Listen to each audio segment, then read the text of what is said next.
ஸ்ரீமன்னாராயணீயம் ஸ்ரீ நாராயண பட்டத்ரி திருவடிகளே சரணம். 52வது தசகம் நான்முகனே மயங்குதல்.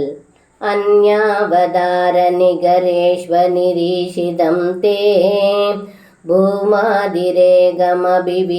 ததாகமோக்ஷே பிரம்மா பரீஷிதுமனாச பரோக்ஷபாவம் நின்யேதவத்ஸ ககனான் பிரவிதத்ய மாயாம் வத்ஸானவீஷ விவசே பசுபோத்கரேதாம் ஆனேது காம இவ தாத்ருமதானுவர்தி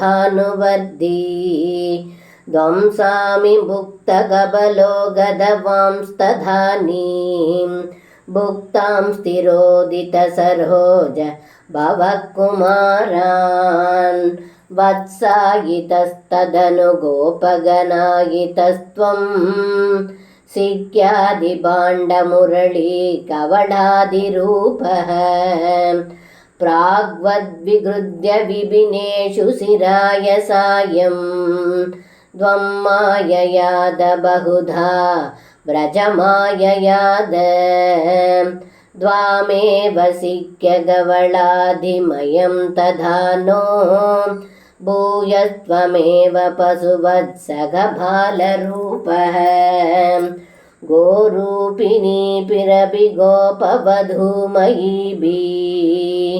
आसादितोऽसि जननीभिः रतिप्रहर्षात् जीवं हि किञ्चिदमिमान वसात् स्वकीयं मत्वा तनूजयिति रागपरं वहन्त्यः आत्मानमेव दुभवन्तमवाप्य सूनुं प्रीतिं ययुर्न गियतीं वनिताश्च गावः एवं प्रदीक्षण विशुम्भितहर्षभार निःशेष गोपगणलालितभूरिमूर्तिं द्वामक्रजोऽपि बुबुधे किल वत्सरान्ते ब्रह्मात्मनोरपि महान् युवयोर्विशेषः वर्षावधौ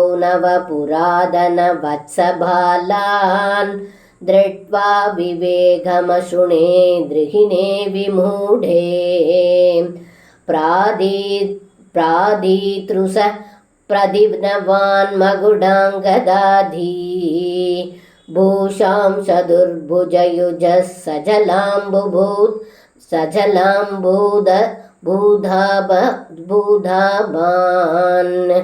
प्रत्येकमेव कमलापरिलालिताङ्गान् भोगीन्द्रभोगशयनान् नयनाभिरामान्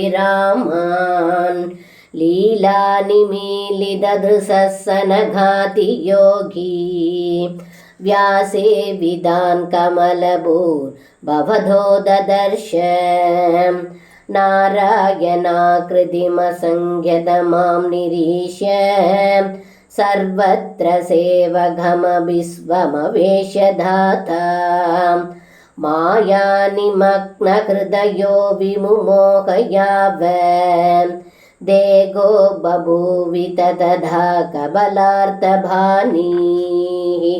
नश्यन्मदे तदनु विश्वपदिं मुहुस्त्वां नत्वा च नूदवदितातरि धामयाधे बोधैः समं प्रमुदितैः प्रविशन्निकेतं वादालयाधिप विभो परिपाहि रोगात्. सर्वं कृष्णार्पणं. श्री गुरुवायूरप्पन् तिरुवडिगले शरणम्.